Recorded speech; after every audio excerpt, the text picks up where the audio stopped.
Alright, hope everybody's doing well. Hope you guys are having a good Friday, wherever you're at. Or maybe it's not Friday, maybe it's already Saturday for you guys. But hope you guys are having a great weekend. So today we're going to be playing a game called Platform 8. It's a very familiar game if you've seen the Exit 8, which is essentially just the same thing, but we're just going through a train car. So I don't know how many of you guys have seen the game, or I don't know how many of you guys have played it, but it's really interesting.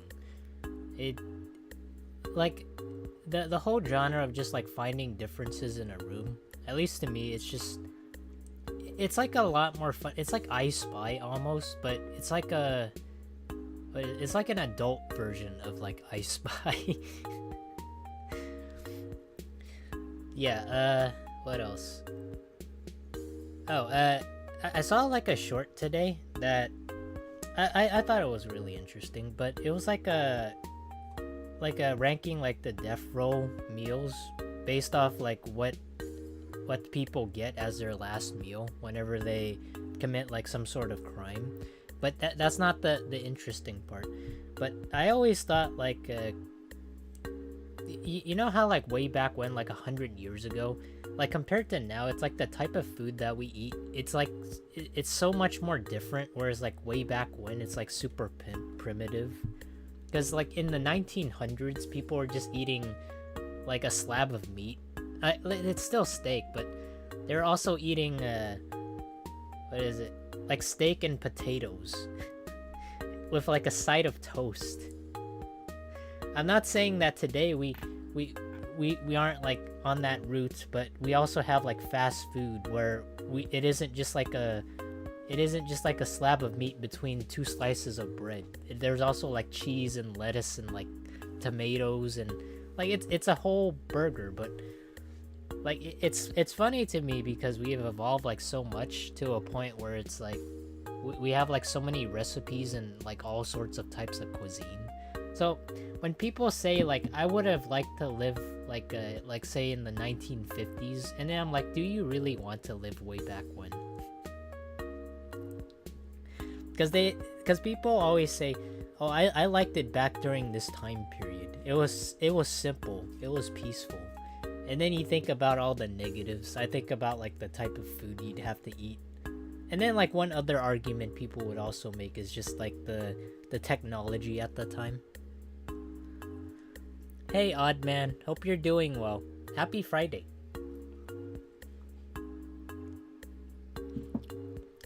I genuinely don't believe that there's like people out there that would like to live like during a specific time period other than where they're at right now. Because now I feel like maybe in the future, maybe people way into the future would like to live like during the golden age. Like I consider where we live right now to be like the golden age. Maybe others in the future might not decide that. Maybe it's gonna be more advanced. But now we have like all types of technology, all types of food. Like compared to like back then, you just had like a, I don't know, like pita bread, and it wasn't even like a taco or anything. Hunk of meat, potatoes, and veggie, and some bread. That was my grandfather expected for dinner nearly every day. See, that's the point I'm trying to draw across. Like it just like it doesn't look like it's appetizing. You know what I mean? Like now you can go to McDonald's, you can go to like Burger King, or you can go to like anything like a fast food restaurant of sorts, and you could just pick it up and it actually looks decent. I mean, it might not look like what it looks like on TV, but you know, it is what it is. It has some flavor. I prefer to live during the late 90s and early 2000s. For me, I prefer to live during an era where I think is like decent, where maybe not like in the ancient eras where you had like the bubonic plague and medicine wasn't a thing. I don't think anybody would want to live in that era. Like the medieval era, where like rats carried the plague. and like the only way people would like fight off an infection or a disease, they would just amputate your leg or your arms. So I always wonder where people would get the idea of why they would want to live during that era. But then again, I don't know, maybe they have their reasons. Maybe it's a lot easier to, I don't know, buy a house or like own a house. Maybe there's like benefits to it. I don't know. But 90s and 2000, that's a good choice. Like, if I were to like choose to live in an era other than 2020, I'd probably live in like the 2000s. Cause that's when a lot of types of media were a lot more simpler, and you didn't have smartphones. Yeah, when most people got their smartphones, like in the 2010s, it took me until like in my college years to actually get a smartphone. That's how embarrassing it is. But I do enjoy like the 90s and the 2000s.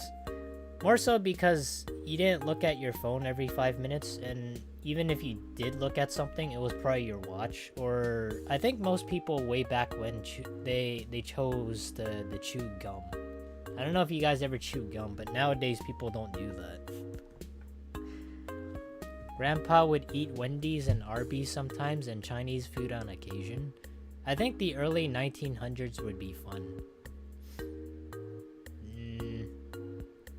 I will say though, medicine has progressed a little bit.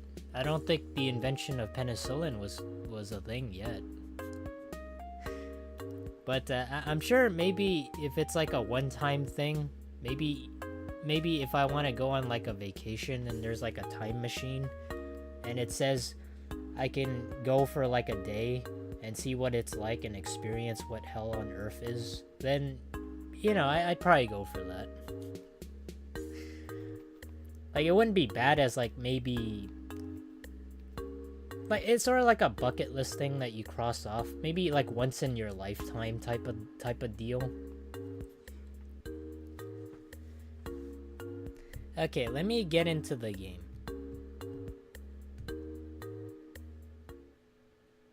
Okay. So, the game is relatively simple. It just starts you off with, like, absolutely... nothing but a screen.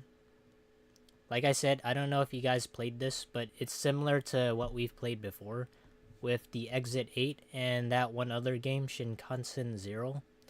I'm surprised I remember that. Yeah, but yeah, those are the two games where you go and find anomalies. And this is the same exact game, except it's in a different location and different anomalies. So now that we got that settled, we can actually play the game.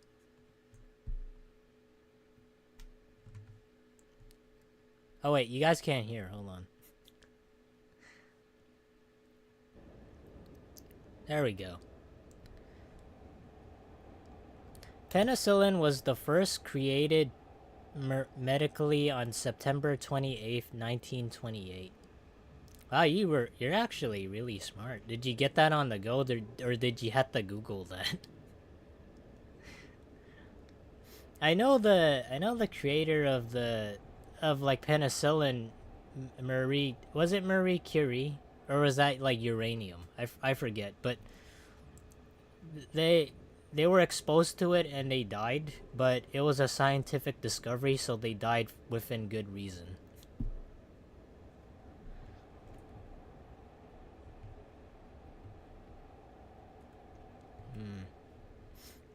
So I guess like it doesn't really tell you anything. I guess you just have to spot it on the go. Before penicillin, they used silver on other things for antibiotics like treatment. My grandparents never talked about being sick much as kids. You know what's one thing I found strange too? Like when you say like people like your grandparents never talked about being sick as much as like kids.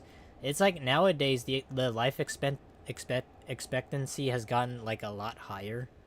So now people live like, supposedly they live a lot longer compared to like 50 years ago, maybe it's due to like health habits and people getting more exercise, but I like to think that maybe as the human race like lives longer, then then it's sort of like we sort of pass on those genes of like living longer to like our offspring. So those offspring, since they contain like longer lifespans or like some sort of gene with that, then they'll just pass that on, and then it's so forth, and on so forth, and like that. But I don't know if that would work that way. I just thought of that. Because if you live longer or you have like good genes, then technically you pass those on, right? Or you have a chance to. I'm not saying it's guaranteed. Some people, they're born with like genetics that are just at a disadvantage. Like me, I have myopia, so I'm not saying that everybody's lucky and they have like perfect genes. But I don't know about you guys. Maybe you guys might have like not every card in the deck. Maybe you might have like a joker somewhere. Or your hand is not like the best hand.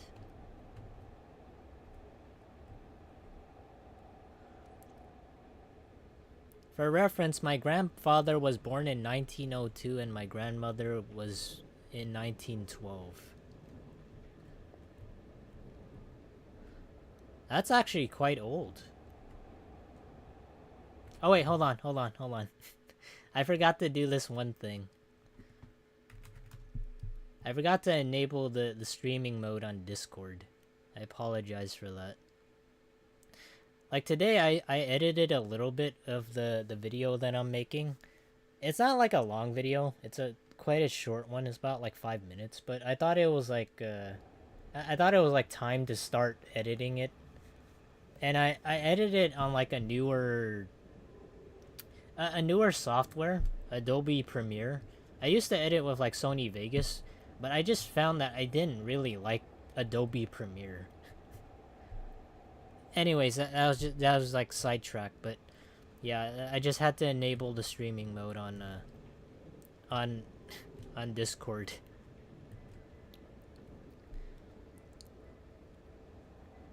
Marie Curie found radium and studied radioactivity. Did she? I thought she was like a scientist. I didn't exactly know what she studied or like what kind of field she was invested in, but that's kind of interesting. Wait, didn't she have like a husband too? What did he do? Didn't he also die from being exposed to radiation?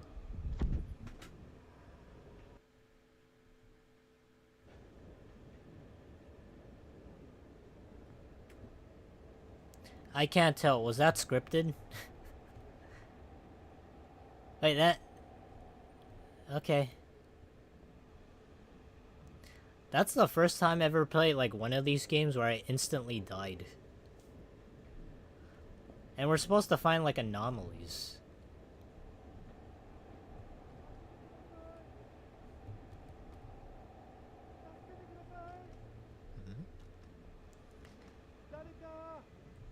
Grandpa lived to 90. He died in 1992, born before electricity and cars, and died when we had PCs and space shuttles. The 1900s was an incredible century. Hey, shut the fuck up! I'm trying to read the chat. The biggest jump in our longer lives has been because babies and small children live longer now, which brings up the average dramatically. Pharaoh Ramses II lived to 98. Nice. Wait, what? Now that I reread that, that's kind of crazy.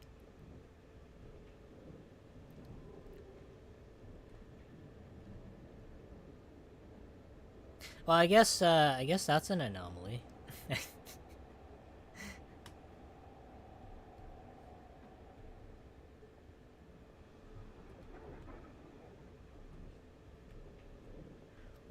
Would you guys freak out if you were like in a subway? Like the only subway that I know of is like the New York subway systems. So would it freak you guys out if you ended up in like one of these trains and you saw shit like this? And then there's like a dude that just randomly sits there just minding his own business. Like to me, it makes me feel like I'm in the Twilight Zone. Or I don't know, I'm like in Silent Hill.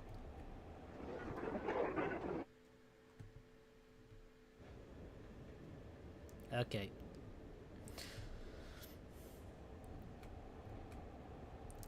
Marie Curie's husband was also a psychiatrist who studied physicist who studied radioactivity.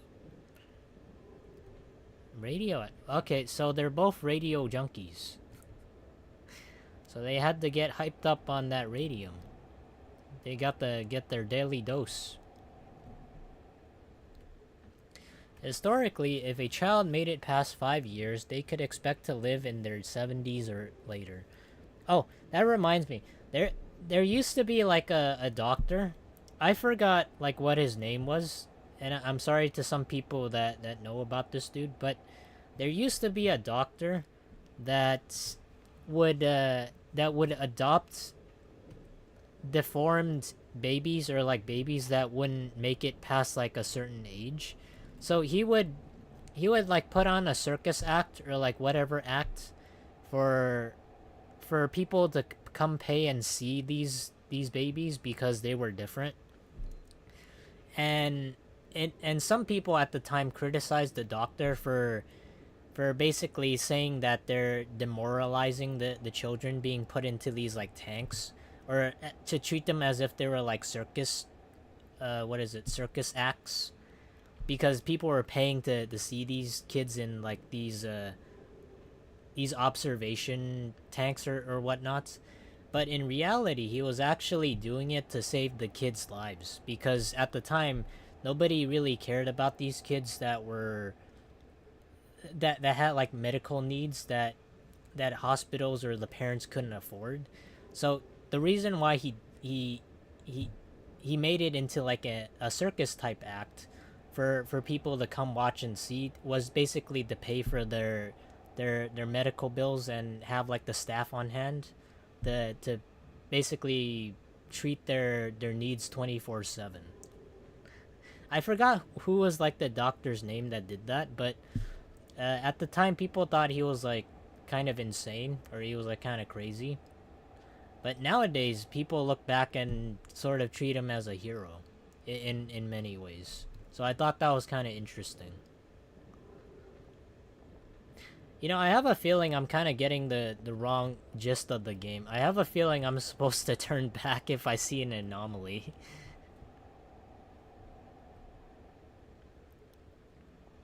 Yeah, I saw a short about him like a long while ago, but I don't remember his name. So if you guys do know about him, please tell me, because I like it my mind is like blanking on it. This dude seems somewhat friendly. I mean, he's kind of limping. I'm not gonna get like too close, but I want to see if he's like. Actually, you know what? I think I'll just step out. Okay, I can't step out.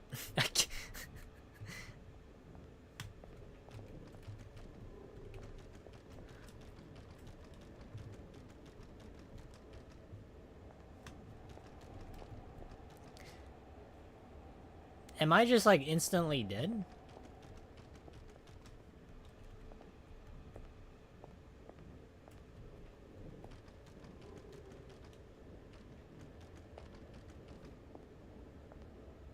Oh wait, why don't I just go around them? Hold on. Let me throw him for like a loop-de-loop.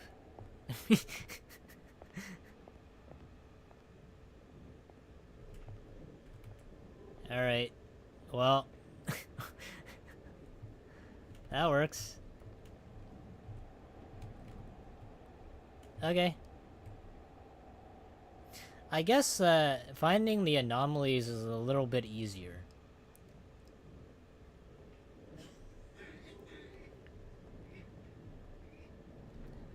What is the smaller frog's name? The smaller frog's name is me. It is Froggies. I'm the one controlling the human.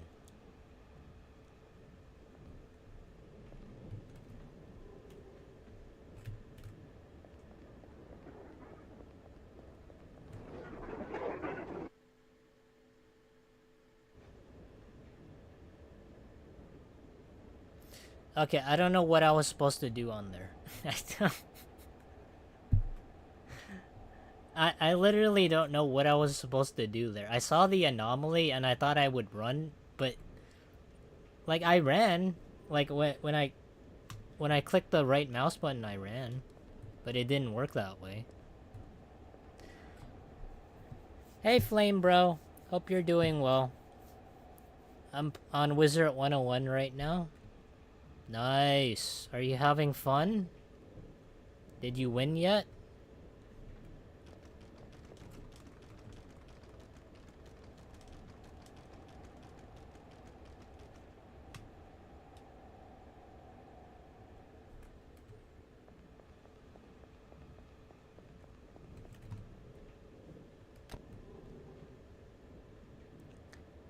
Holy crap, he's catching me in 4K.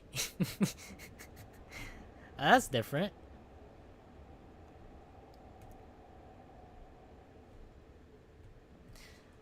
If somebody actually did this in like real life, how would you react to this?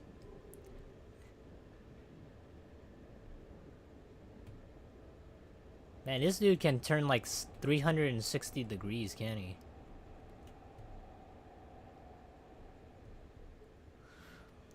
But yeah, Flame Bro, we were talking about scientific discoveries, and I don't know, we talked a lot about like the medical field.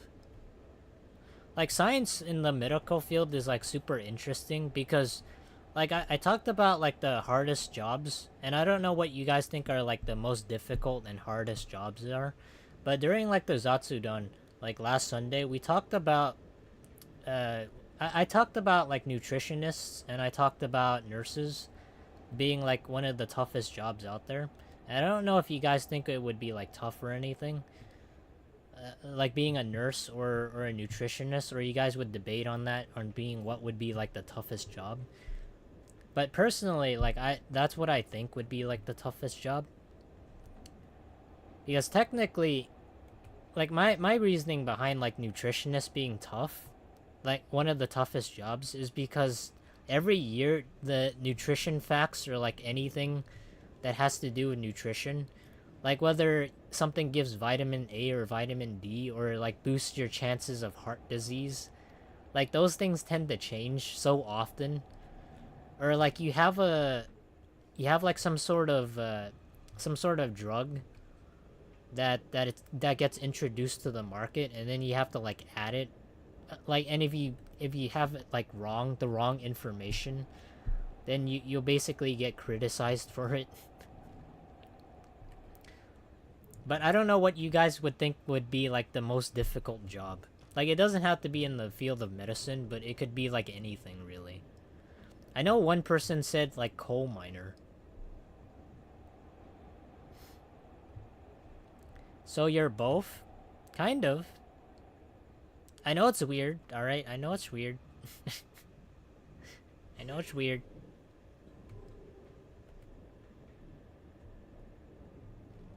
I also saw on like the Steam page that this was only like a 60-minute game, while the Exit 8, like it was also 60 minutes, but it took me over 2 hours.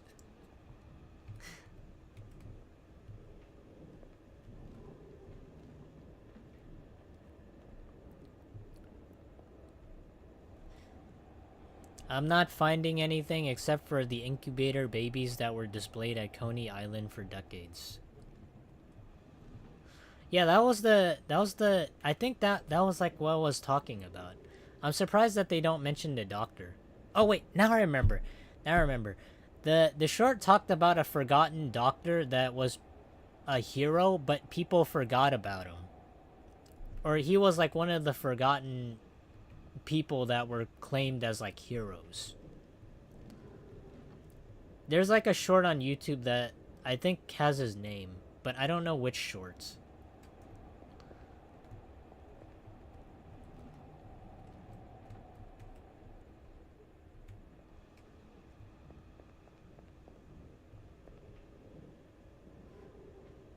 Oh, wait, I see. Wait, so now we get the rules. Do not proceed to the next car until the anomaly in this car has disappeared.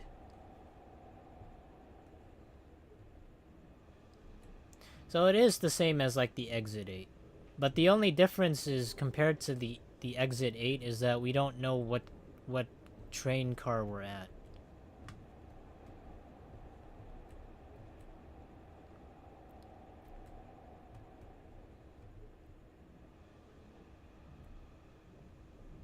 It's kind of crazy.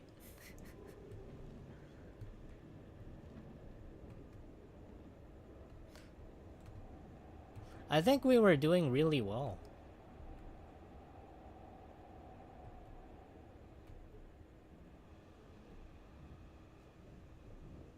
There any anomaly here? I think we have to like look really specific.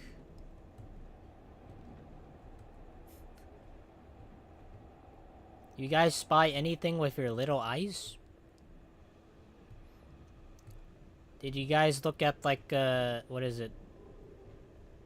You guys when you guys were kids, did you guys have like those books where I forgot what they're called. I don't think they were like eyewitness or whatnot, but like you had to like spot like some sort of item and like a bunch of like stuff. I forgot what those were called. I think there was like I Spy. Was it? Did you guys ever like have those? Did you guys ever like read those books when you were kids? I know those are like very dated nowadays. Like most people, I don't think like most kids nowadays would ever read those. But I had some fun with them. I'm not saying that they're bad.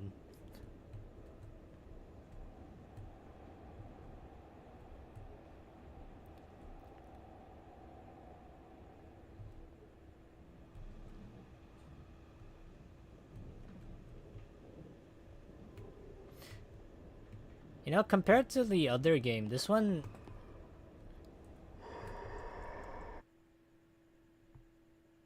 I was gonna say, this one's a little bit more confusing.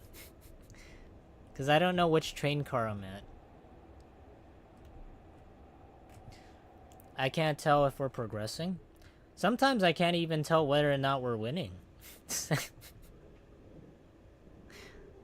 Is that why people are saying, are you winning?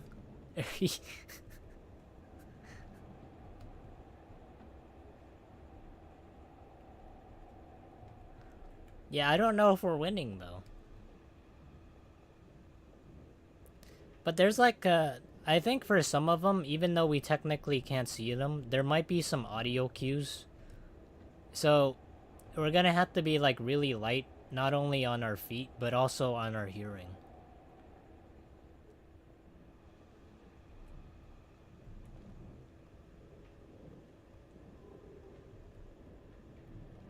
Hmm.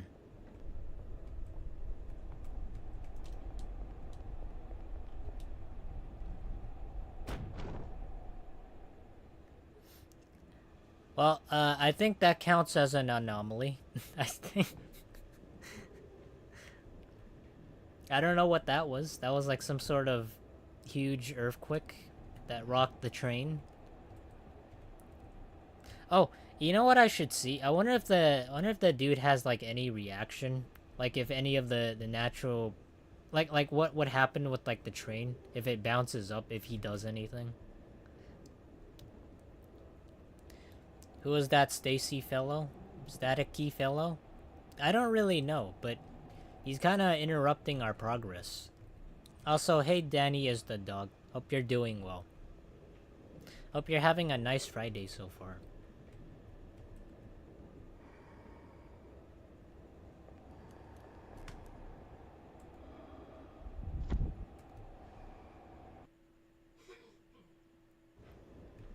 Okay.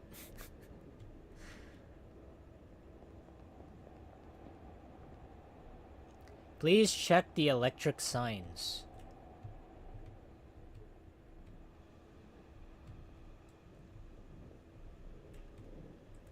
I don't think there's anything wrong with the electric signs.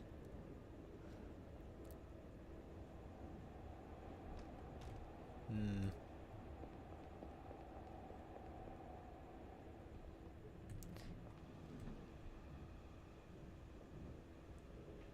Do you guys think that's an anomaly? Or do you think these the chords, do you think they're supposed to be like this? Because I don't think they were like this in the other car trains, were they? Watch the back of the sign with the eye. A few cars back, there was an eye looking around. There was?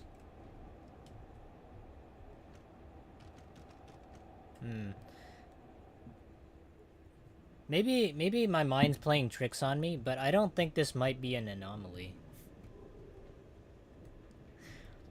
The sign did say, like, afterwards, like on the door, it did say that if there is an anomaly, we should wait it out.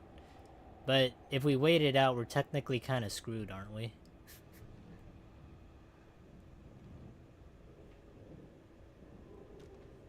Okay. Those aren't supposed to be swinging. Yeah, I thought so too. But then again, it'd be really weird if you're on like a real life train, wouldn't it? Like, you think like maybe a couple of them would swing.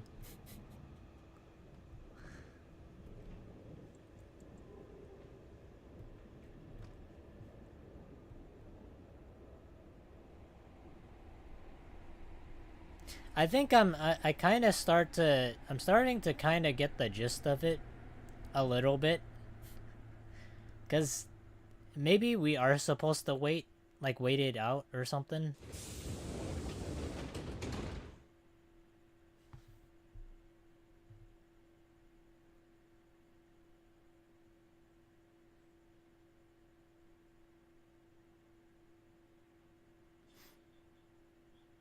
Like I said, I think we're supposed to wait it out.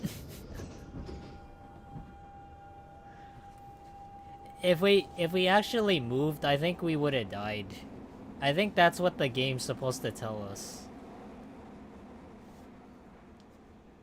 I think. So if there's an anomaly, then we gotta stop. If there is an anomaly, then we go. Hopefully that's over. But still though, I don't understand like the levels to this, because there technically isn't a display for the levels. Is there?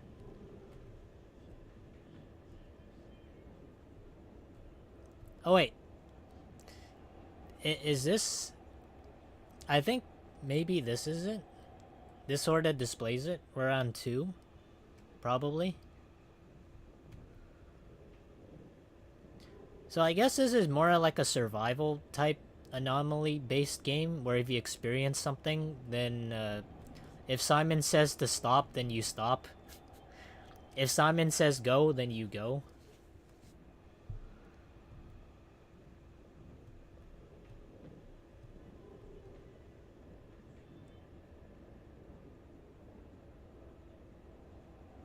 There was an eye? You mean this eye?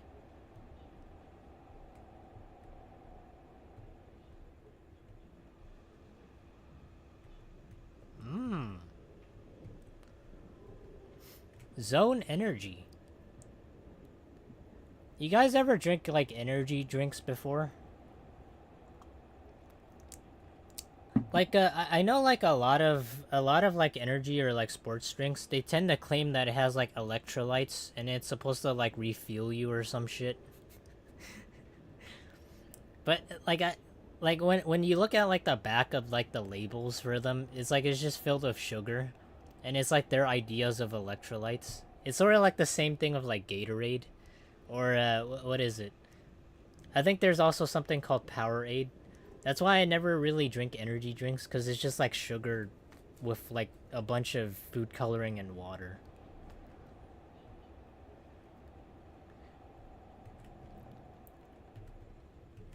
But I think like the strangest thing, at least for me, like have you guys ever thought about like why like smoking, or like why cigarettes or like beer cost so much? Like I always had that thought, right? So if the stuff for you is like expensive and it's unhealthy, and like soda is also like an addictive type, like sugar is also very addictive. It's not like nicotine or anything. Like why are beer and cigarettes expensive, but why isn't soda expensive? Is it because it's easier to make? Because all of this stuff is like equally as addictive, right?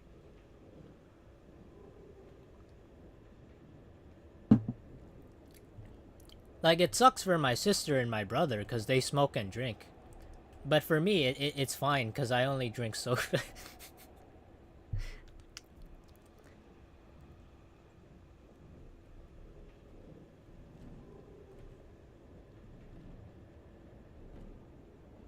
Huh. Okay. So now we're on like 0. So I guess we do have to spot anomalies, but the thing is, like, if we do spot them, how do we progress, right? Do we just go back? So I guess this is like our display, whether it tells us what level we're on or whether or not we went back.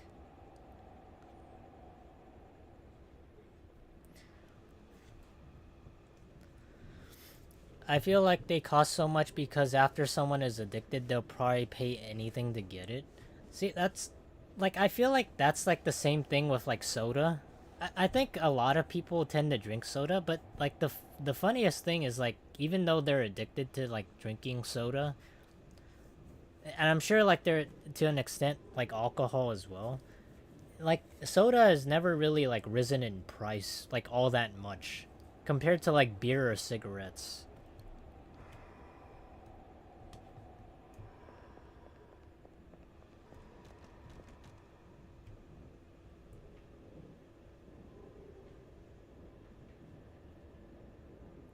So I don't know if you guys heard that, but there was like some heavy breathing. So I don't breathe that heavily. I guess there might be some sound cues. It does suck for you guys a little bit because I turned the stream on like normal latency, or I think it's like low latency or ultra low latency. But since last time the stream was like lagging or like buffering, I decided to turn it on to just like low latency to try and fix the buffering. So hopefully that worked. But the door was the anomaly. I think it should be safe to go. Okay.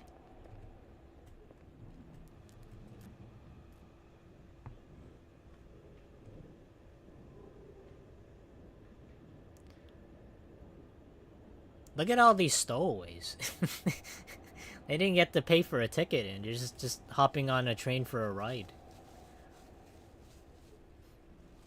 Is this like a is this like the is it like Spirited Away? We're on like the magical ghost train.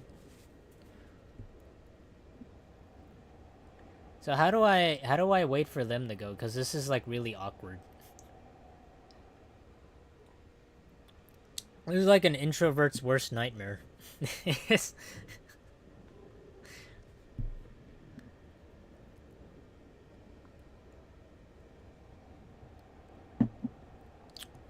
Man, look at them vibrating. They're just vibing to something. And the dude doesn't care.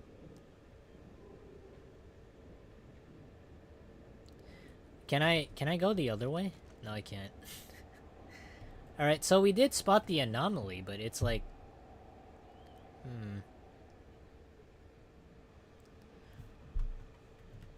So, we do see, like, what's wrong, but it's like, how do I avoid this? Do I actually have to wait this out?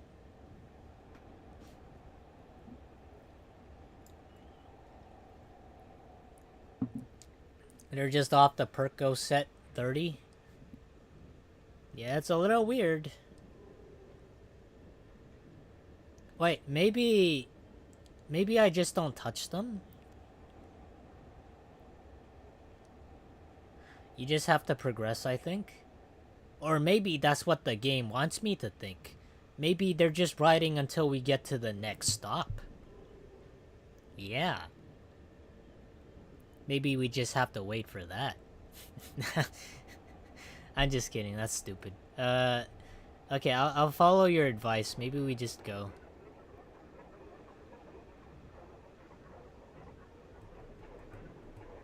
I'm just gonna slide on by.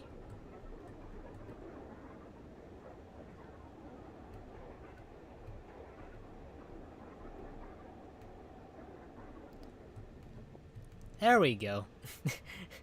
Okay, so sometimes I guess we wait, and then other times we don't.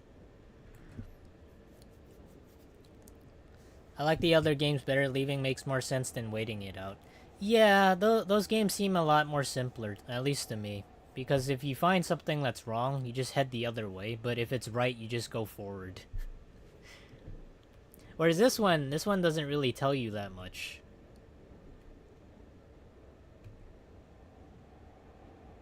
Like, sometimes I feel like I might have to wait, and then other times I don't wait and I die. Or maybe I wait too long. Okay, now it's the sign again. All the anomalies have different solutions, it's not just waiting. Ah, okay, I see. So, was this like the eye you were talking about? That was moving?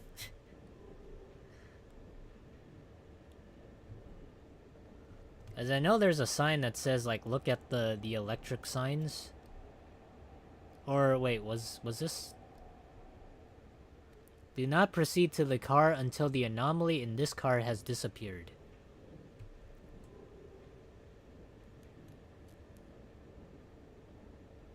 Okay. Oh, I think we got that. I don't move when it's bright.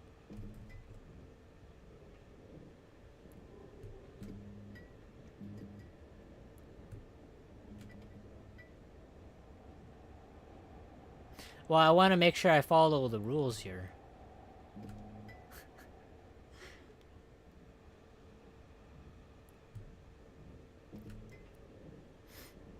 Is this like Squid Game?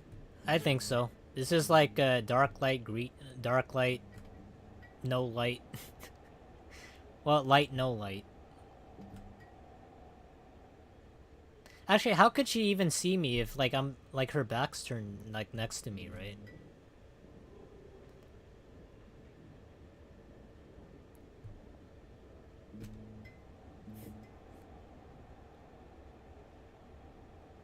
Like it's a lot more intuitive. Miss, can you get out of the door? I'm trying to access it. Wait. Oh. Oh, she's gone. Okay.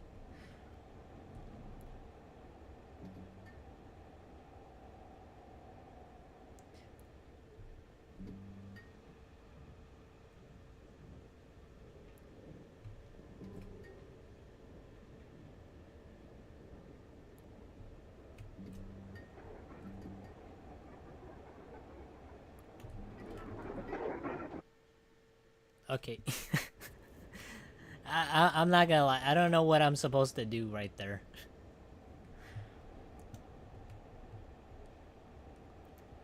I read about this one in the guide. Have fun. Hey, thank you, Thanny is the dog. I appreciate the advice. Also, thank you for telling me about the guide. Please check the electric signs. Maybe that one was the opposite, go in the light? You think? Hmm. Okay, I'll see for the next one. Maybe you're right. If we encounter that anomaly again, if it's light, I'm just gonna like run. There's no sense in waiting. Okay, so it says check the electric signs, but I don't know like what's wrong with the electric signs. I don't think there's like anything here. Like I'm kind of surprised this one compared to the other anomaly type games, it's giving us hints.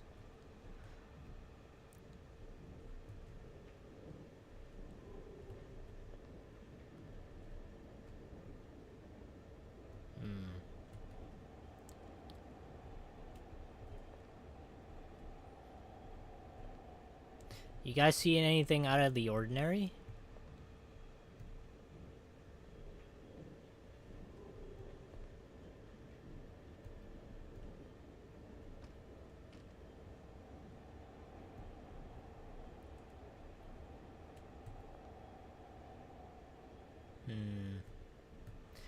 LED light bulbs.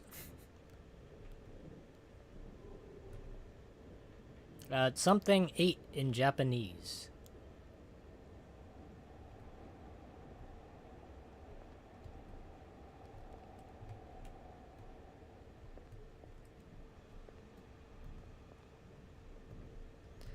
Do you have to click on them or something? I've tried clicking on them. Like, all this time, I've actually tried clicking on them.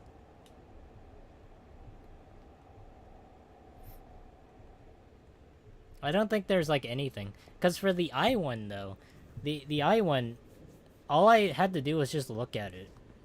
I didn't really click it at all. But for this one, I don't know what it means by electric sign. Because there's, like, a whole bunch of electric signs. Unless they mean this one, the no smoking. How many people actually follow the orders on subway trains anyways? Like, it's always super crowded. I don't think people give a crap. I know it's, like, wrong to say morally, but I just don't think people care enough. The one door didn't say risen? Really?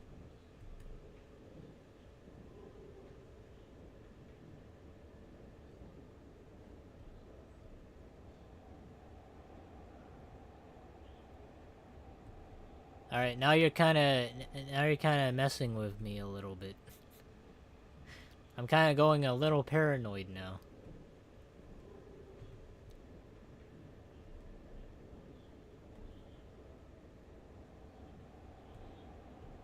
No, it says Ryzen. I don't know what Ryzen is.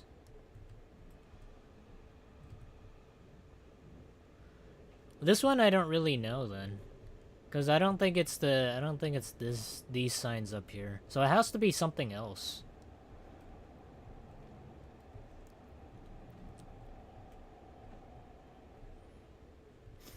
I'm probably just gonna skip that one.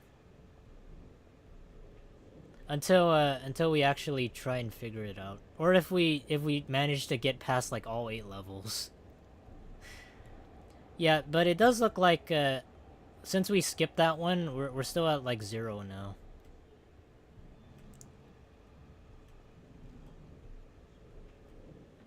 Okay, I don't know what was wrong there.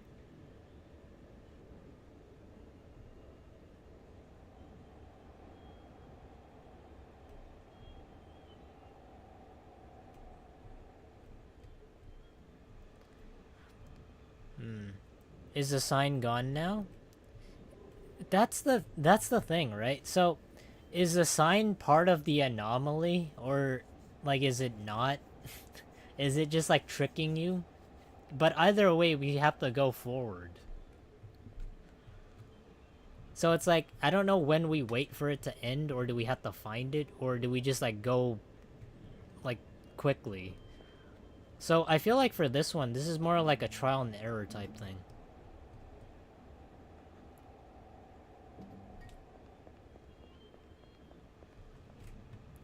Okay, what do you know? You're right. You're right.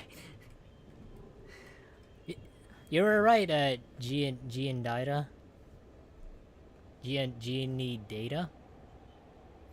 Sorry if I mispronounce it. You were right, actually. So for that one, you just run during the light, I guess.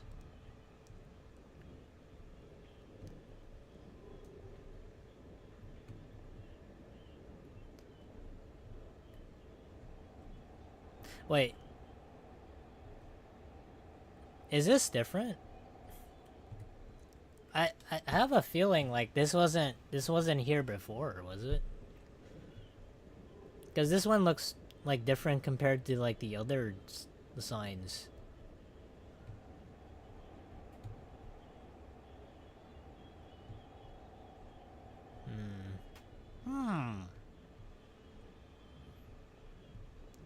Look at this guy, he's so peaceful.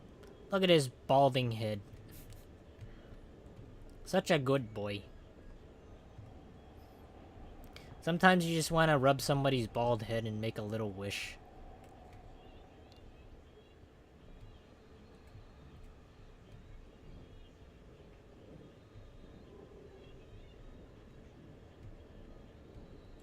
Alright, Do you guys see anything wrong?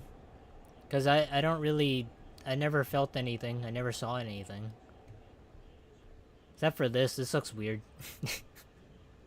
I know I saw it before, but... I don't know why you would want that as like some sort of promotional piece. Supposedly there are clues on the platform signs sometimes. There are, huh?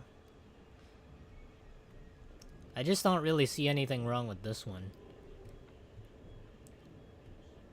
But I guess it doesn't really matter much, does it?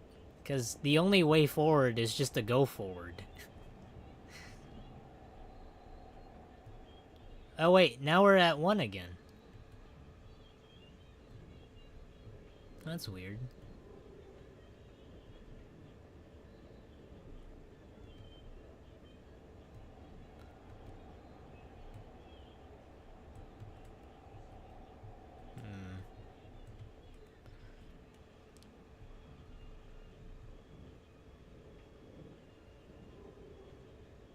Oh wait, this one's different. It says Ichi Gaskai.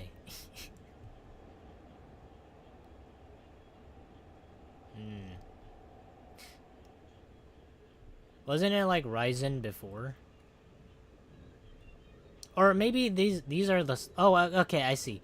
So, alright, I kind of get it now. You guys see like the bar on top? Where you have like different... You have like 8 different dots? I think we have to go through each of the dots. Like each of them representing a station. So, the only way we progress is like if we find the anomalies, either we avoid them or we play by the rules or we run away. So in order to progress, we actually have to get it right by waiting or like running. And we need to get to the last dot, which is Hachiban. So how many more levels do we got? 4, 5, 6, 7. So after this, we got 7 more levels. Okay, I kind of get it now.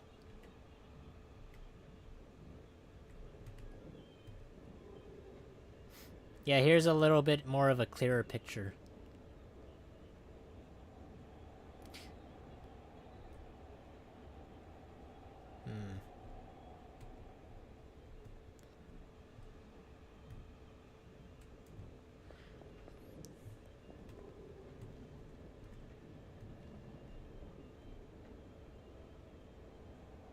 You guys see what I'm seeing? Is that... What is that?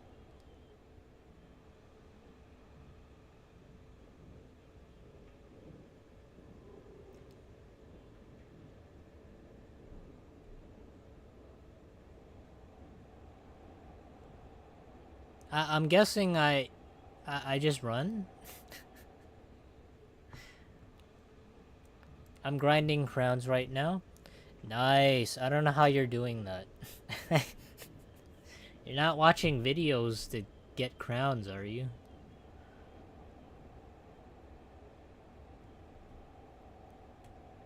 You know, I think the only good thing about this is I don't think this one's a threat, right?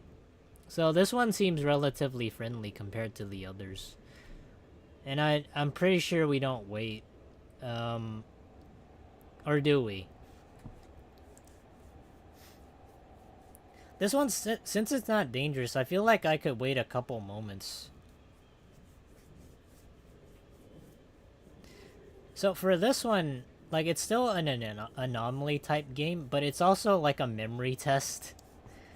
Whether or not, to see whether or not you remember one's actually a threat and one's not a threat.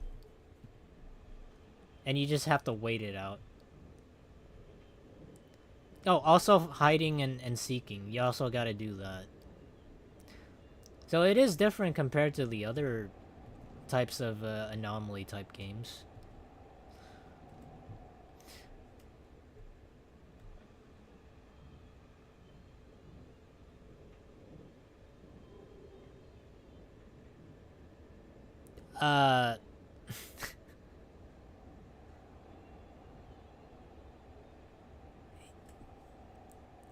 Okay, this is the first time I've actually seen her turn her back. So so okay. I'm gonna squeeze on by. Find me.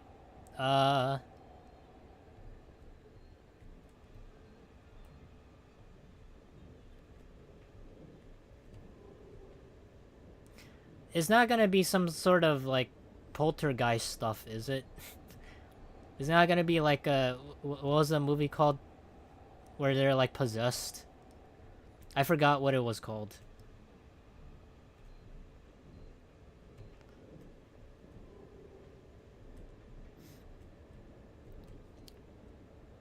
Okay, where would she be? She didn't assume the position of the man, did she?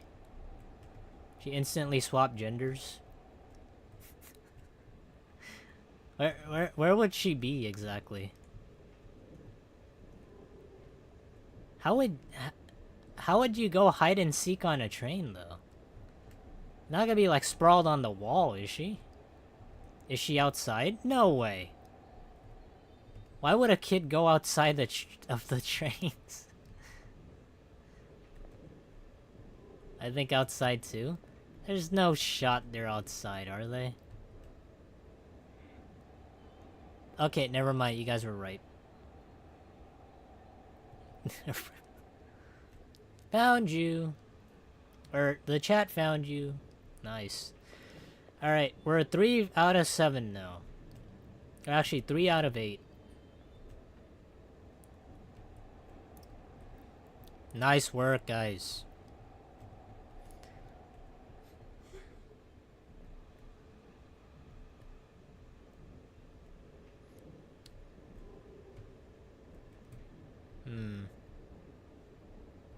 The only problem I have with this is like it doesn't really give you any hints. You're kind of screwed. Because if you get it wrong and it doesn't, like, since you didn't have a hint, you go all the way to the start. But I don't think there's like anything different here, is there? I'm kind of doubting on like every single one of these.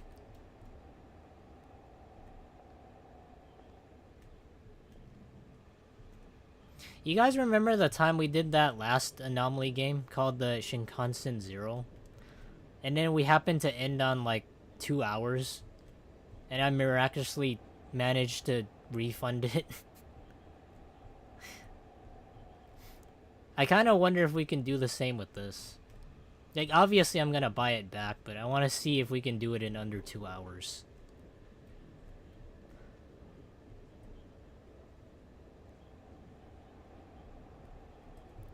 Did you get your money back? Yeah, I did, but I also had to rebuy it. It's like the principle, you know? If I want to support like small indie creators who make like games that I find are enjoyable, and I think it's worth like $4 or whatnot. This game's only like $4, but I think you get like quite an amount of enjoyment out of it.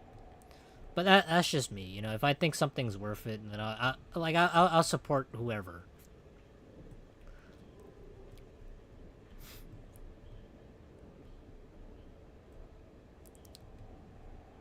But yeah, I did get my money back. I got it like 12 hours later. Cause when I did send in the refund request, it was like pending. So it was in the Steam wallet, but it was like in a state of purgatory.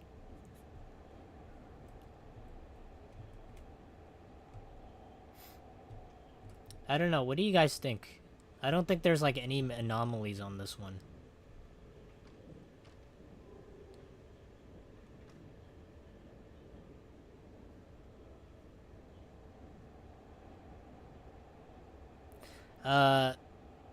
Okay, well, I guess the anomaly is the door's locked.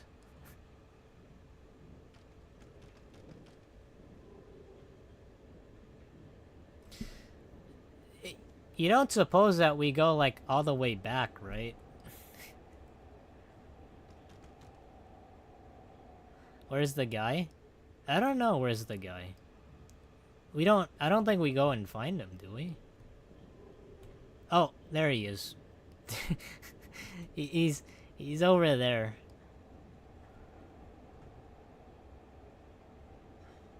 Yeah, he's just like staring behind the glass. I see you, you little bastard. Quit playing around. I don't see him. He's behind the next train door. You see him? Like, you have to look like really ahead. Like he's like right off into the distance. It's like we're some sort of we're doing like some sort of cowboy showdown. So he's not letting me through. I think I might have to trigger him or something and then run all the way forward.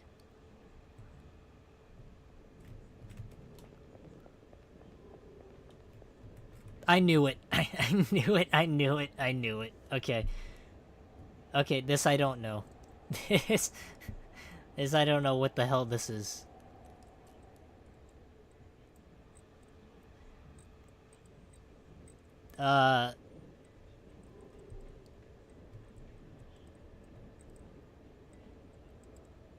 Do not... Wait, what? Do not look? Oh. Okay, I guess I don't look. I follow its advice. And I just do this.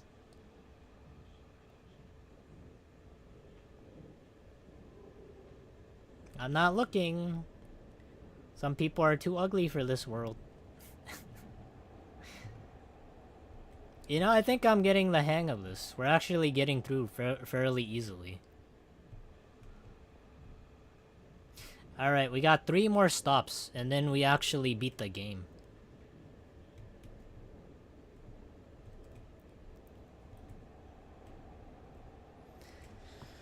Nothing bad happens. I want to believe that, but if somebody, like, vigorously walks to you, like they're gonna assault you, I don't... Because he was, like, really walking fast, almost as if he was jogging. I think he meant business. Okay. I don't think there's anything here.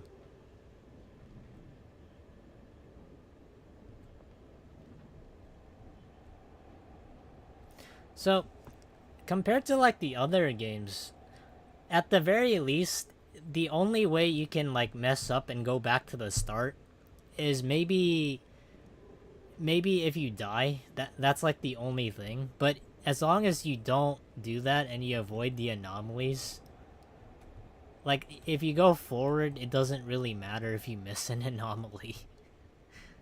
I think that's like the whole gist of it.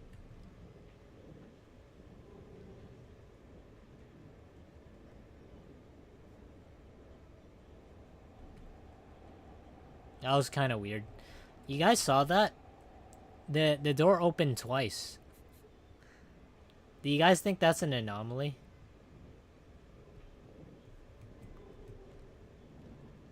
No, I don't think it is. I don't think it is.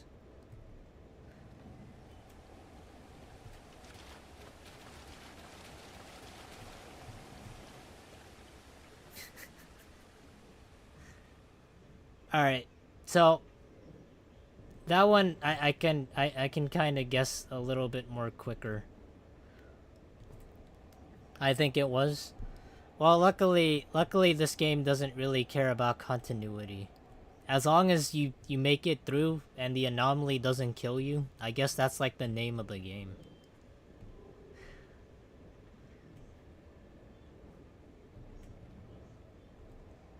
That's kind of good. I mean, that's kind of good. It doesn't really force you into anything. You do have to be a little quick on your feet though.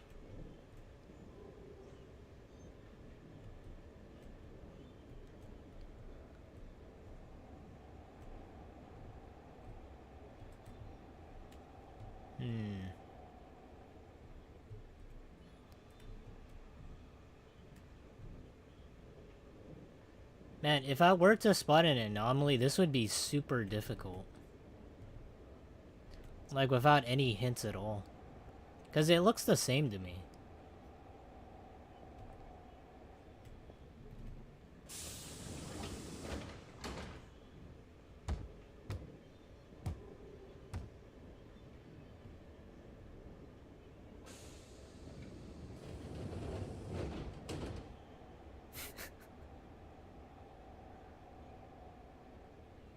Okay.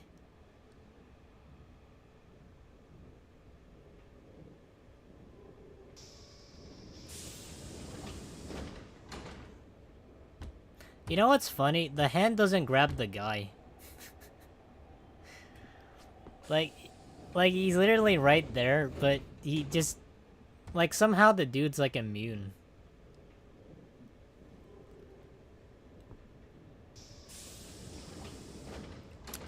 You guys think he's like some sort of deity that's somehow commanding all these anomalies to happen? Like on his phone, he's just like manually like just subjecting everybody to this sort of torture. Sort of like Saw in his experiments.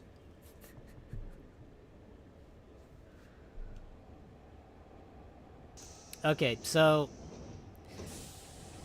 I guess for this one, we have to make sure we don't get screwed, so I'm just gonna...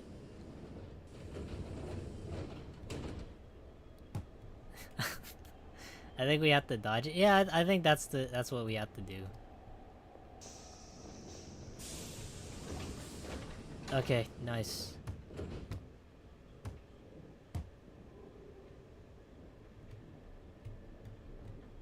Do not look away. Oh. Okay, so the displays they sort of give us a little bit of a hint. I guess I have to watch that. Alright. Man, I'm glad I actually caught on to these. Okay, so this is the last level.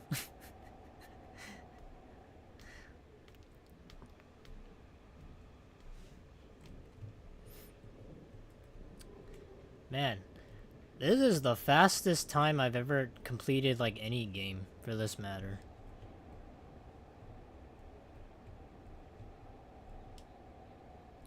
And you know what? They were right on Steam. It probably only takes you 60 minutes.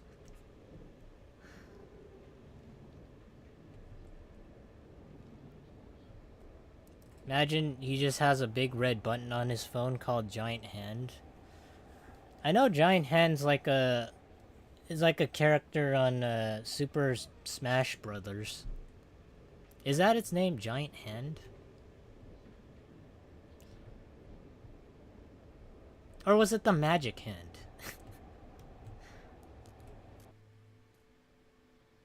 What?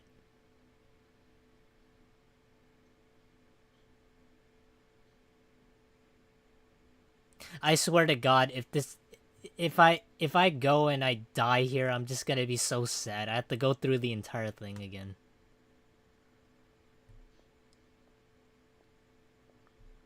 This is so messed up.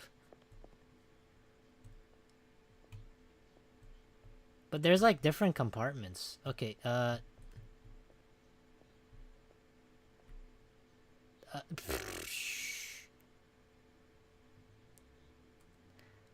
this is the first time I've ever experienced this anomaly. I don't really know what to do.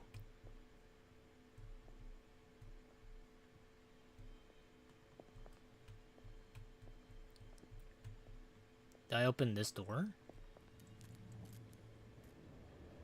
What? Oh, wait, okay, so I just... Alright, so I guess I had to wait it out?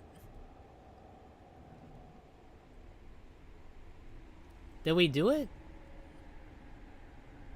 Maybe? Maybe.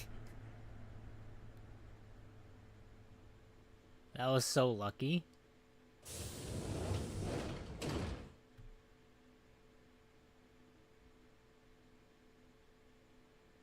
So...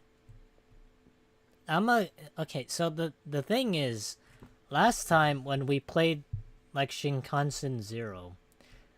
There was like a light at the end, and I know Crusader told me not to enter the light because it's a trap. So I assume that since we're in the end, and for this one, since we're at the end, I can assume that it is a trap. So I feel like if I enter into the light, it's just gonna give me some sort of bad ending.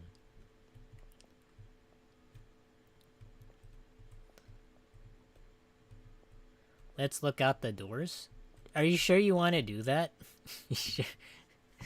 For that one, you had to go into the compartment without the creature. You just happened to walk into the one without it. Oh! Okay, well, that was a little bit of a puzzle, I guess.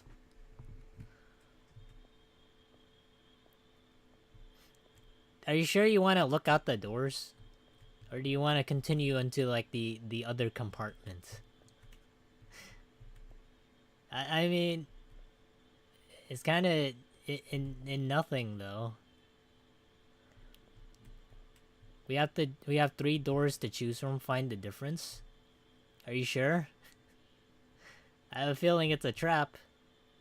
Next car will do. No, I'll listen to your advice. We'll go into one of them. To me, I feel like this is an anomaly, right?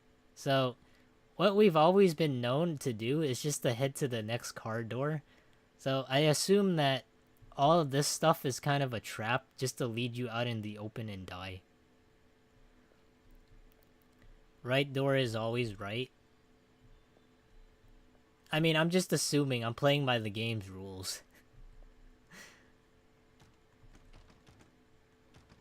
Okay, never mind. You're right. You're right. Maybe it isn't a trap. So we gotta pick one of these doors, huh? What do you guys want to pick? We have 1, 2, and 3. Which door is the right door, guys? Yeah, this is your time to shine. It's, what's it called? It's not The Price is Right. What is it called? Let's make a deal. Let's read the signs. 3 is the right door. It says Hachiban level 8. So we're at the end. So the signs, I don't think the signs tell us anything. It just tells us that this is the end. How do you know it's the right door, Danny is the dog? Maybe it's a trap door. Over the open doors. What if we head back? What does that do? No. Can I ask this guy for advice? Typical subway goer. Always on the phone.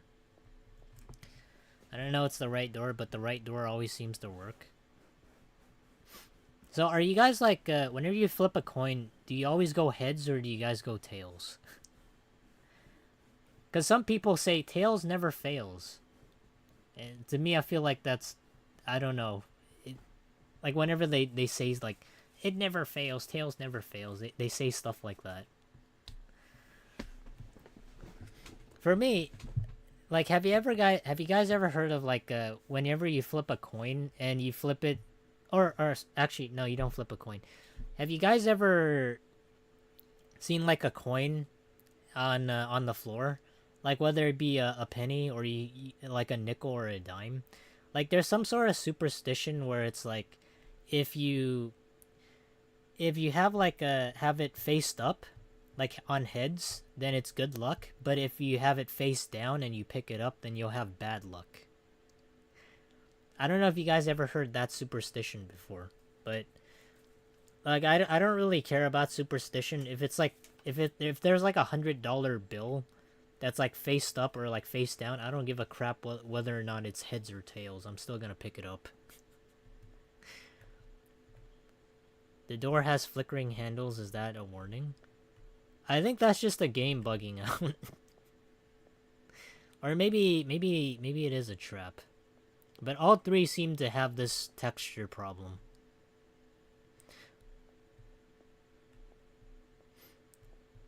For the sake of like consistency, I'll go with Danny here because he said right. So here goes nothing. If we die, we die.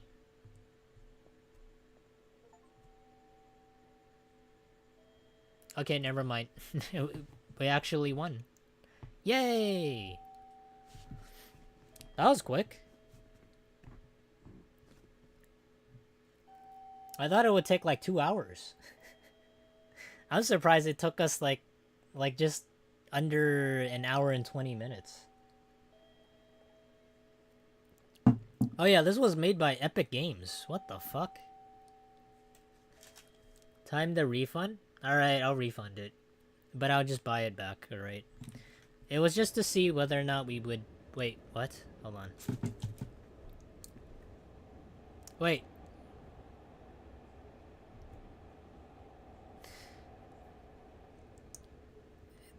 I can't tell whether or not we won or we didn't win. Now it says anomaly 11. So, did we win or did we not win? Oh wait, maybe it just tells us like how many anomalies we found. Or how many we encountered. I think that's what it's trying to tell us. You know, this is not a bad game for $4. Actually, hold on. Give me 1 second. I want to see if there's like an ending or whether or not this is like a second part of the game and somehow it gets deeper from here. Because I know Shinkansen Zero actually had one. It had different endings too. Alright, let me see.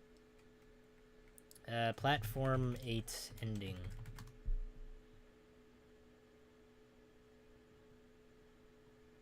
It has 3? What? It has 3 endings? How do you get 3 endings? Oh, okay, I see. So the basic ending here is, hold on, let me have this on let me display this.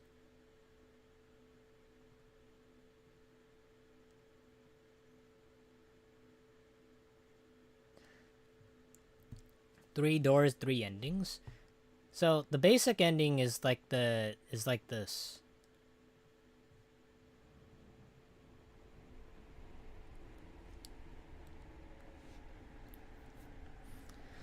The basic ending is just essentially what we did. We just chose one of the doors. But I don't know what the other 2 are. So he chose this door too. Alright. And this one's the second ending.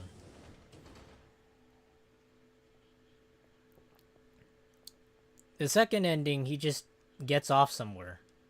And I don't know, he self-inflicts harm.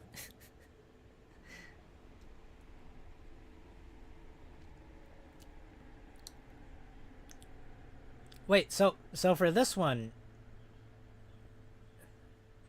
he just gets off. Like, he actually legitimately gets off somewhere of the subway. I don't think we can... unless I actually have, like, a guide for this, I don't know what I would do for this ending.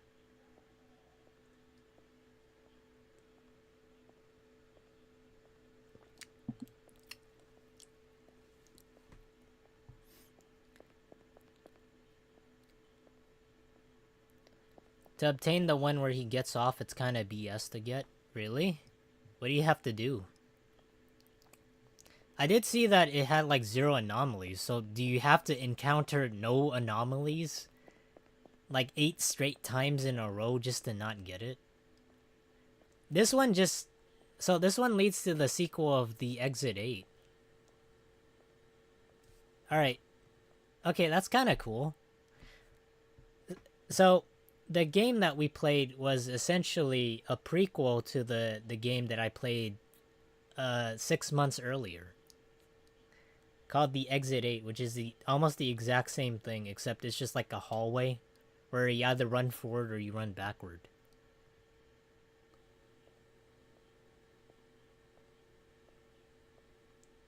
Oh wait, hold on. There's like this is the other ending. This is called Getting Off of Nowhere. This one, I guess you just have to randomly get it.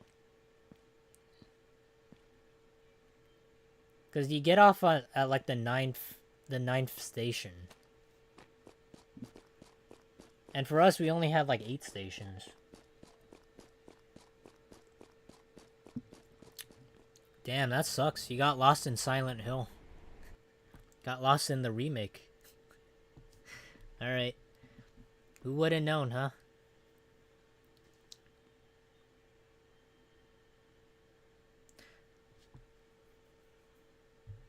What is this? Platform 8 live streaming. What is that? Oh, this is the dude that tried to take pictures.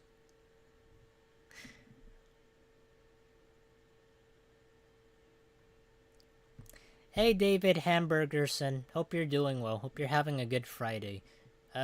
We just gone through the platform 8 game of finding weird stuff in a train car. Well, it was technically like finding it and running away from it. So it's unlike the other anomaly games we played, but it's been fun. I thought it was fun. I don't know. Now we're just kind of checking out like all the types of anomalies and the endings.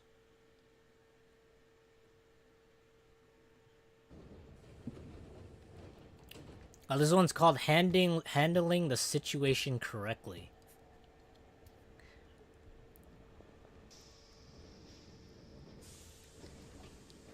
Did I miss the whole playthrough? Kind of. I was actually on my way to refund it. So we actually beat it in an hour and 20 minutes. So now I kind of want to see if I can refund it, and then I'll just rebuy it. I always like, if I ever get the chance to like refund something, I'll refund it, but I can't exactly bring myself to like not buy it back. To support a developer.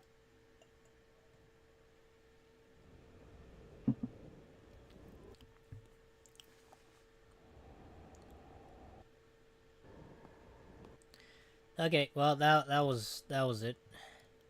That was fun. Now I can go on Steam. Let me stop this. Taking advantage of the Steam system. Kind of. But it's all in the name of good fun.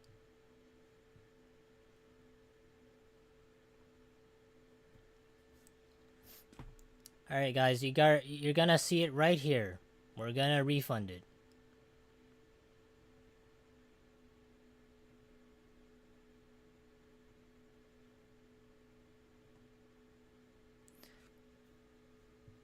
Let me turn on some music so it isn't just awkward. Alright, there we go.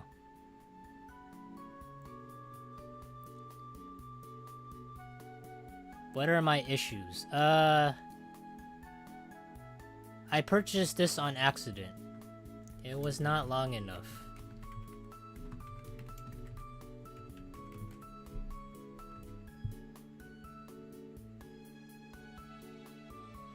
There we go. Okay. Like I said, alright, just because I refunded, it's not like I'm not gonna buy it back, alright? I'm gonna buy it back. This is just to see whether or not we can refund it from finishing it very early, okay? That's the only point of the stream that we're doing right now. Hey, Crusader. I see I joined too early. Nah, we're actually done with the game, surprisingly. Yeah, but I'll post this in, like, the Discord, whether or not I get a refund. And if we don't, we don't. If we do, we do. But, yeah. I don't know what you guys think about the game, but I thought it was fun.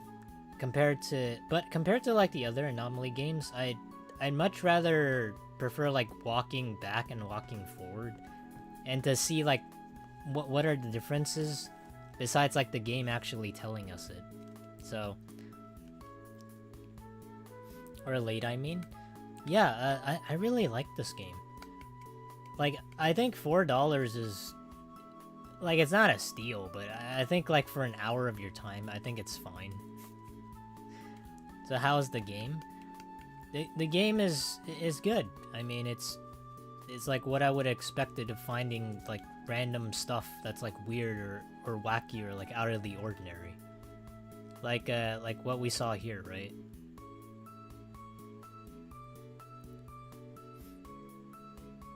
It's like the Shinkansen Zero game we played. And the Exit 8 game we played. Oh, this one we didn't get. We didn't get the mannequin one.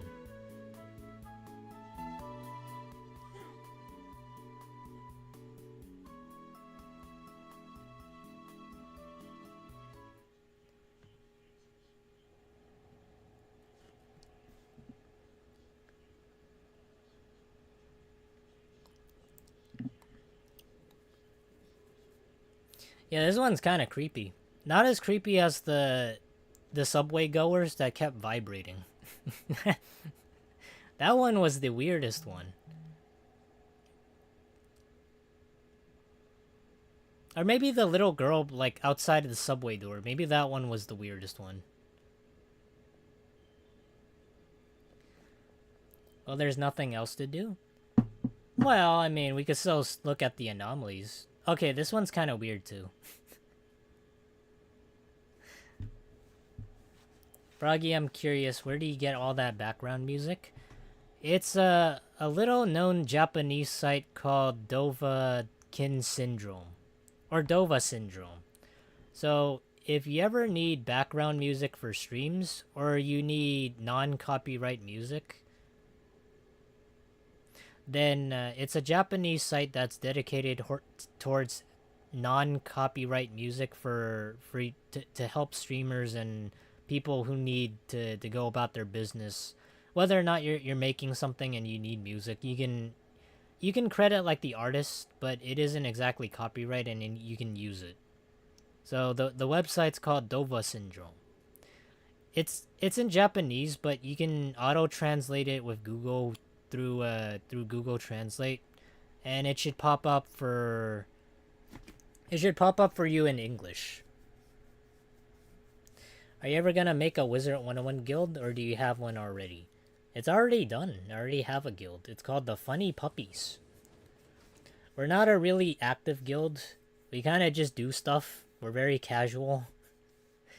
We do stuff like once every update. Well, I know once every update.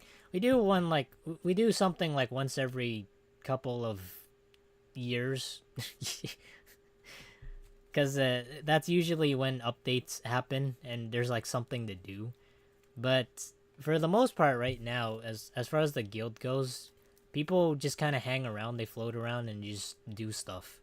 So we're not extremely active or anything, but we do have a guild. Yeah, you should see our guild house. It's quite amazing. There were like a lot of people that decorated it.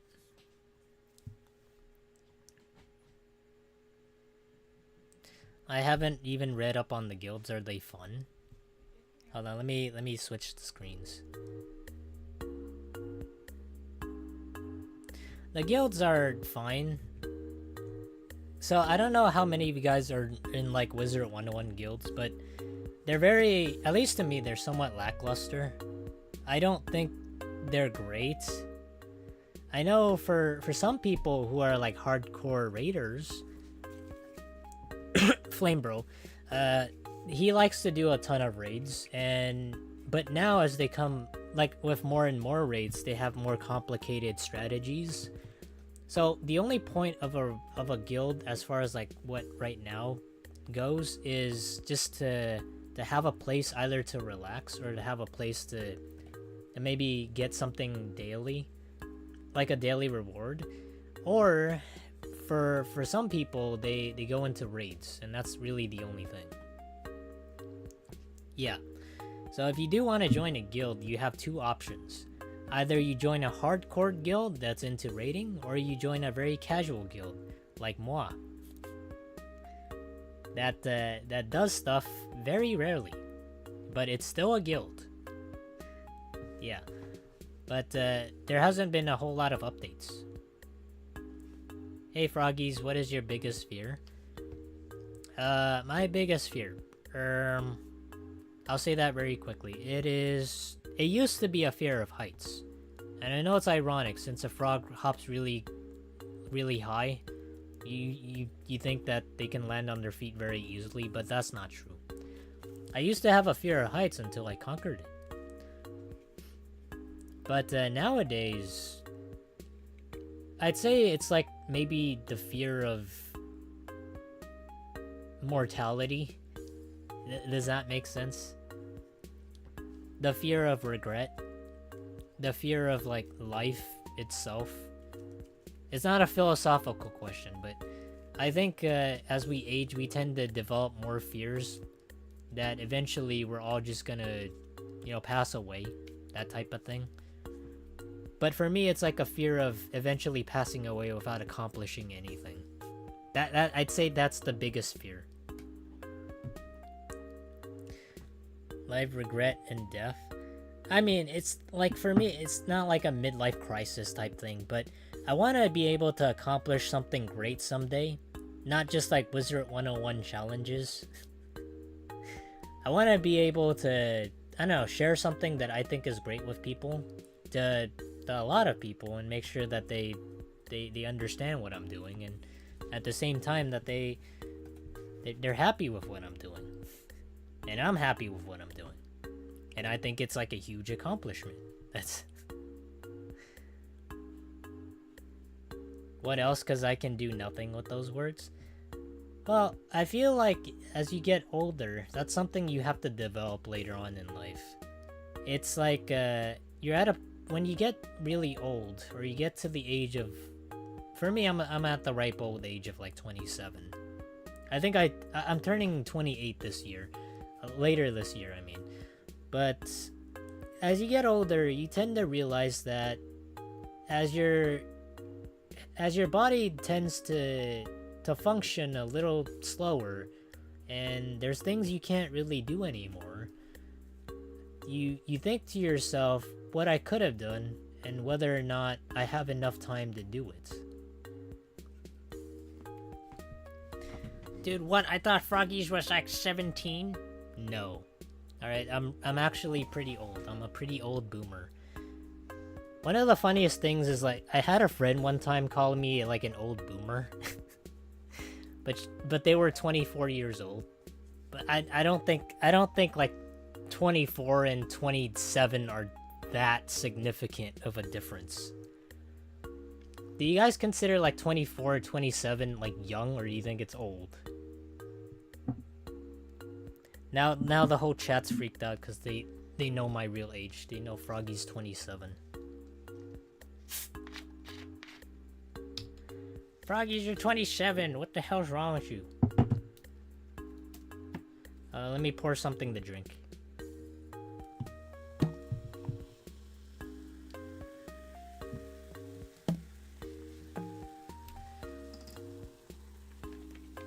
If you're old, I'm beyond ancient. I don't think people... I feel like nowadays, the way I think people would be considered ancient is like maybe if you're like 70 years old, or like 80, or maybe like upwards of like 100 or something. But maybe that's not ancient, maybe that's like a fossil. I don't know.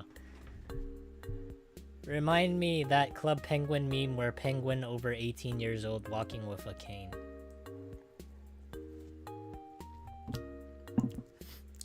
There's like one really popular meme where it's like I think it's like based off of Adventure Time, and you have like this whole group of people that were like friends, and then like I forgot like who the guy is, but like in like the next picture of the meme, there's like that one guy without his friends, and it's like dark.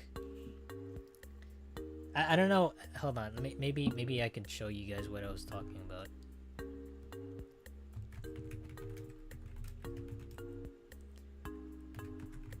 The one, I think it's the one with the tombstones. Yeah, this is the one. No, it's not the Adventure Time. It's regular show.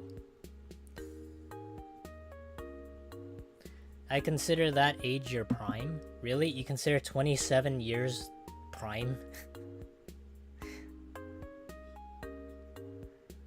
I need a phobia you're scared of. Is getting scared of...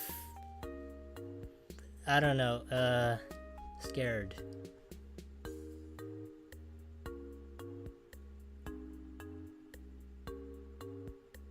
Okay, well, I guess there's like one thing I'm kind of scared of.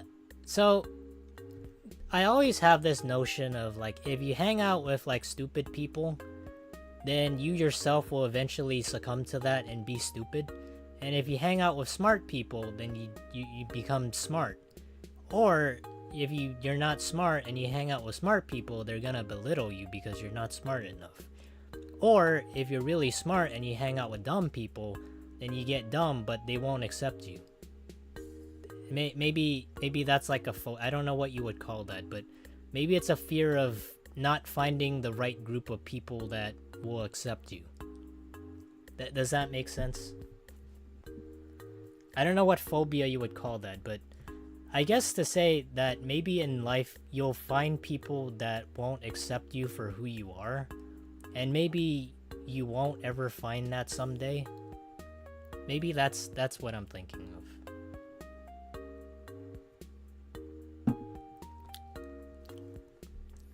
Froggies, I am blaming mass media for making being 27-year-old feel old. Ah, that's nice.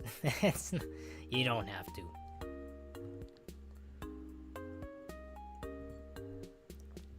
Okay, this was the meme I was talking about. I thought it was Adventure Time, but this is the one.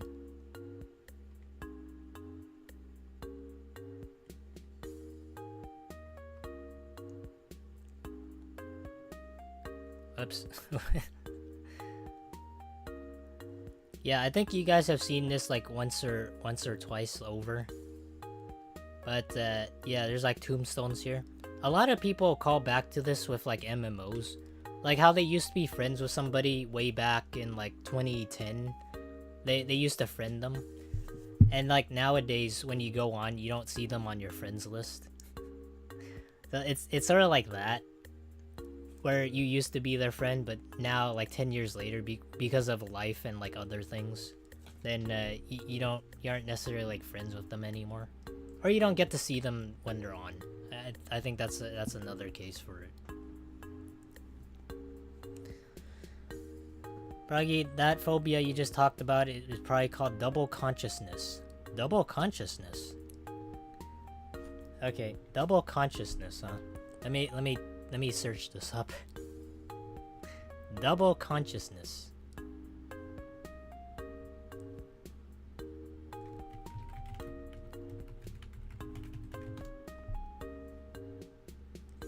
So, on Google it says, describes the feeling that you have more than one social identity, which makes it difficult to develop a sense of self. I guess so. Maybe... So, I guess it's what people say when they're like, what is it, bipolar? Where maybe you have one personality that's like crazy and then the other one's calm. But I think with being bipolar, you don't necessarily have a choice. I don't know. Anybody like actually bipolar? Do people actually have a choice on whether or not they can become calm or like relaxed? That's something I kind of thought of, right? So if you're bipolar, do you even have an option of like controlling the other person inside you? Or does it like just come out automatically, right? So if one person and like by being bipolar is supposed to be like two people in like one body. It's like if one person's a psychopath and then the other person's a really nice person, it's like how does that even work? Like, do you seek like medical help? Do you like somehow get that removed? Because I know like for bipolar people, like they have two different types of personalities. Froggy, I need something to turn into a skeleton. Skeleton, huh? I'm not saying you can turn me into a skeleton, but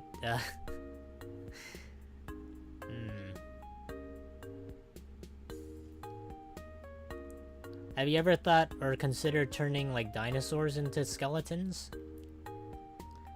Like, I know they're fossils. As in sense of web, W-E-B Dubois. You know, I used to call one of the things when it comes to like the English language that I feel like most people get confused is like having the emphasis on like a certain sound.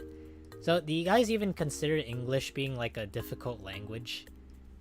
Because I know for some people that are foreign, it's very difficult for them to learn because Like if you say the word though or like through, it doesn't sound like it's ouh. Like when you say the word bow, it's not through, like ough.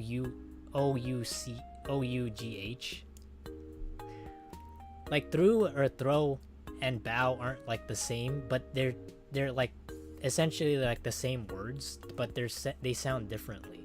You guys know what I mean? So for me, I feel like maybe I've been like used to the English language so often that I kind of get the gist of English, but like but like for some people they pronounce things differently depending on whether or not what part of the US that you live in, right? So like I said this before, if you for some people maybe in a different state you say gray, or you type the word gray and it's gray, and then other times it's grey. It's not like or like I said this before, but you have like color and then you have color, where it's like COLOUR instead of COLOR. Like they add an extra letter to it. Cough though, bow. English is easy. Yeah, I mean like for me I like for me it's my sort of my native language. I've been here most of my life, but like I feel like if you aren't like maybe it's because I'm a native that even though I wasn't exactly taught these things, I sort of just got the gist of it by like speaking English like my whole life. So it's like an instinct of some kind where you just know it. Like you don't say like bow, or like you don't say through as throw. You don't say like throw, like THROW. You say like THROUGH, like that. But if you're not a native, I can understand it might be a tad difficult. Well, Froggy, W.E.B. Du Bois here is pronounced Dubois, because he was an American. Oh, I don't know where I got Du Bois then. I don't know. It's like pronunciation in English is different. It's different to some people. That's why it's so difficult.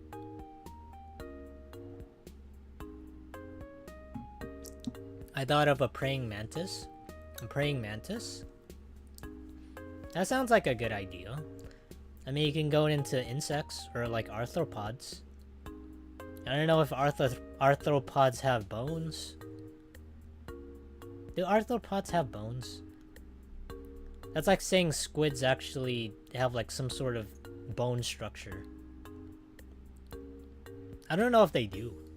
Because when I think of like squids and octopus, they're just like relatively flat, right? They're like slimy and like they don't have like an exoskeleton. Do they? I don't know. English is so odd because we pulled from so many languages over time. Yeah, and then there's like when you have like different languages, you have like different dialects. Like I know, for example, in Taiwan, people speak Chinese over there, but they also speak Taiwanese, and they speak a different dialect that's localized over there, called what is it called? Called what is it? I forgot. It's like. Let me see if I can remember it. Hokkien. It's called Hokkien, which it's technically Chinese, but if you spoke like Hokkien to me, since it's like a local dialect, I wouldn't understand what you're saying.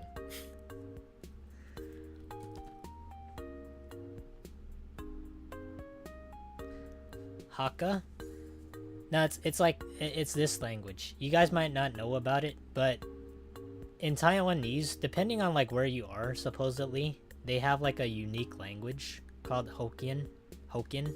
I don't know how it's pronounced, but like it's really weird how, like, if you go into different parts of countries, especially like the rural parts, they'll have like their own specialized language within a language, where if you're not a local there, then you might not understand what they're talking about.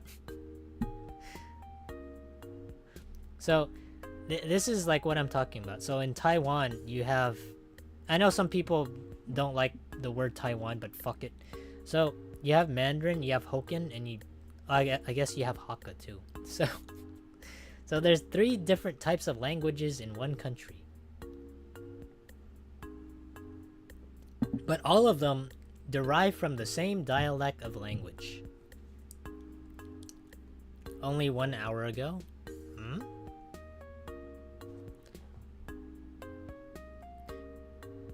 That's why we native English speakers are considered privileged in the side of linguistic justice. We are less likely to be judged because we have a whole mass media supporting us. Dubois is actually closer to the original pronunciation of Dubois, which is a French word. Oh, okay, so that's why I pronounced it Dubois. India has a ridiculous amount of languages for one country. I always thought like India, since it always has like a huge population of people, that it'd be like difficult to live there. At least I feel like it would be, because like the population is like really high. But I can sort of understand like the amount of languages there would be in India, because the amount of people and the amount of like rural areas there would be that exist. I'm out. Bye. You still have to give me an idea. Oh, dinosaurs. That was the idea I said. Yeah, you can make a skeleton out of a dinosaur. I don't know. That's like the only idea that comes to my mind, at least. Froggy, Taiwan also has an Australian Asian speaking Indonesian resident, in contrast to Sino-Tibetans like Hokkien or Cantonese.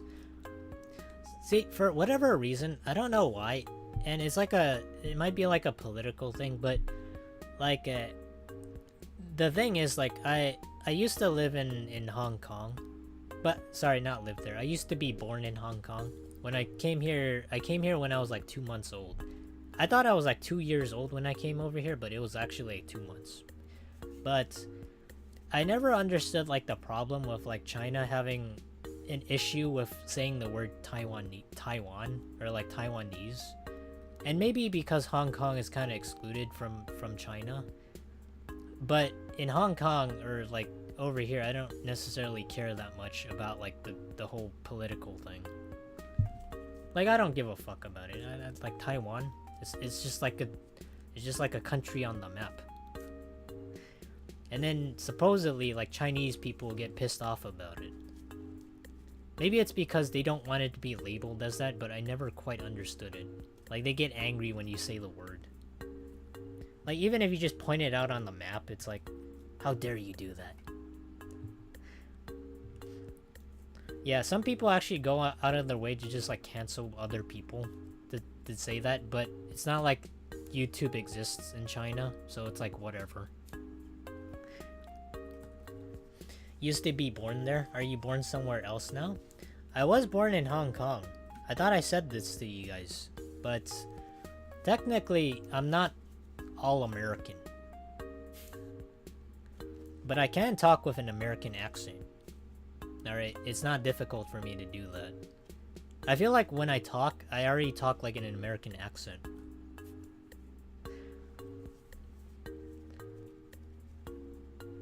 Indigenous resident group. Yeah, I don't know where you guys were born, but if you're born in the US, nice. But yeah, I was born in Hong Kong.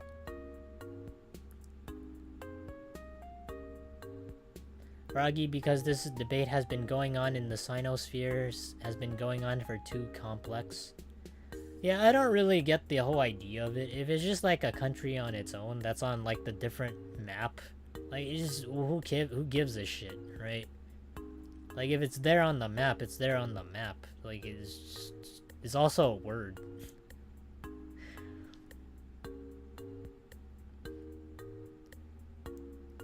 It was just the way you worded that, since you can only be born once. I guess. I mean, tadpoles, frogs do have a lot of eggs. Technically, we can live through our children, and I feel like that's what people nowadays do. Sometimes, depending on like which parents you have.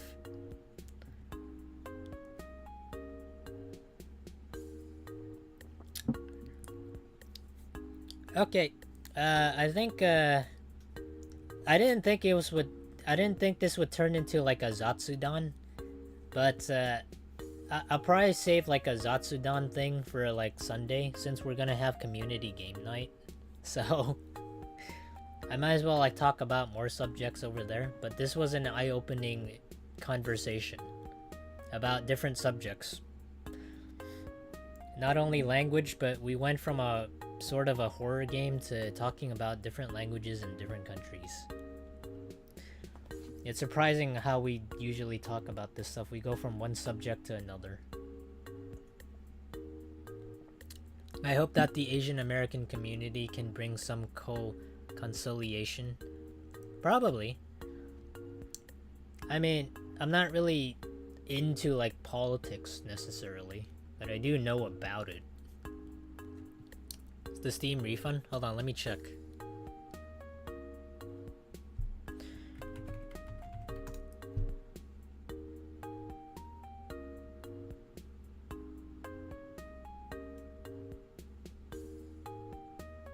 I want to be able to like edit the video I'm currently working on and hopefully push that out in the next 2 days. But right now, like I tried out a new software. I said during the stream that I tried out Adobe Premiere Pro, but I didn't really like it as much. Like it just seems like a really difficult software to try and grasp. Maybe because I've been so used to Sony Vegas. Everything just seems so much easier. Like I can edit like something in like a 5-minute video in like a couple hours. Whereas I can't even edit one picture in Adobe Premiere. And it takes me like a couple hours just to do one thing. Or maybe it's because it's a learning thing, I don't know. Oh, wait, hold on.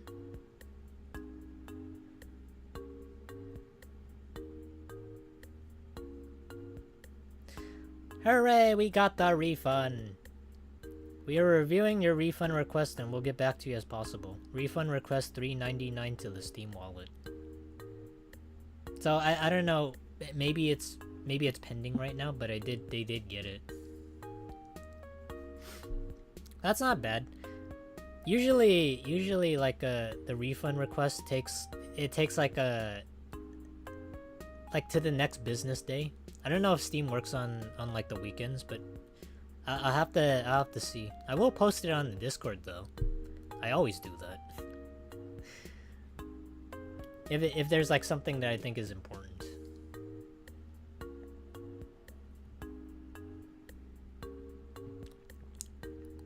Okay, guys. I'm gonna call it here. On Sunday, we're gonna be having we're either gonna be playing Gartic Phone, or we're gonna talk about more of like what was it? Either Gartic Phone or we're gonna do Jackbox. Because we have like a ton of Jackbox games we played before. I just don't remember like what numbers of Jackbox we played. So we're either gonna do that or we're gonna do something else. Speaking of tech, making things more convenient, share us some lures on your ComSci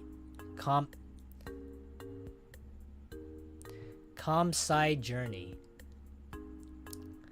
Sure, I'll give you like a brief lore, but I'll make it quick, okay? So, I used to be a ComSci major in community college and I transferred over as a business major.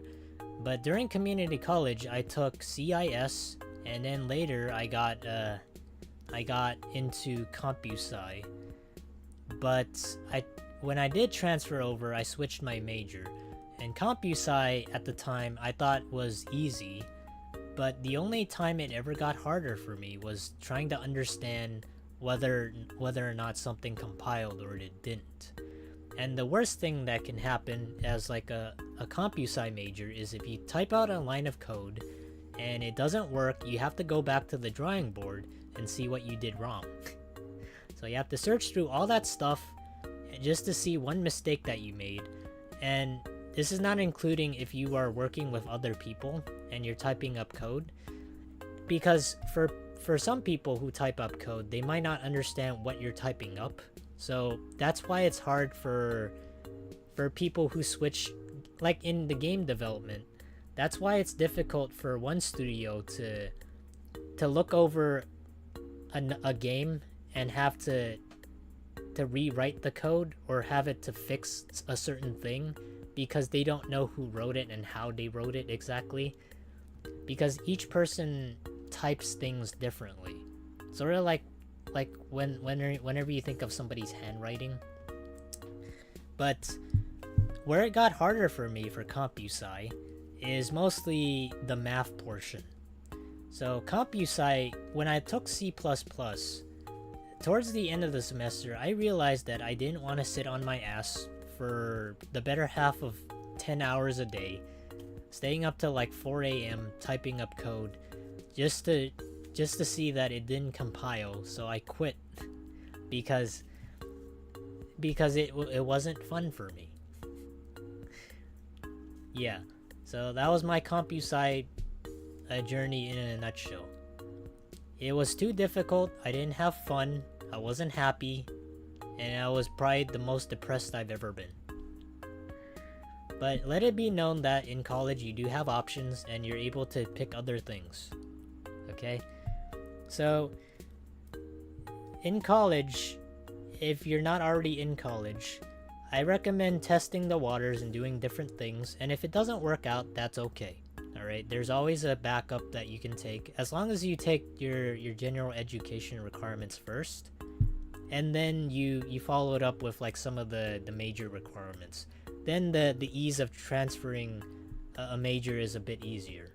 Whereas if you just take the major requirements, then it's obviously going to be harder, because you don't get credit for the other classes for that major that you're transferring to. CompuSci can't be more accurate for computer science. Yeah, it's difficult. Some people are built different. Okay. That's my story, though.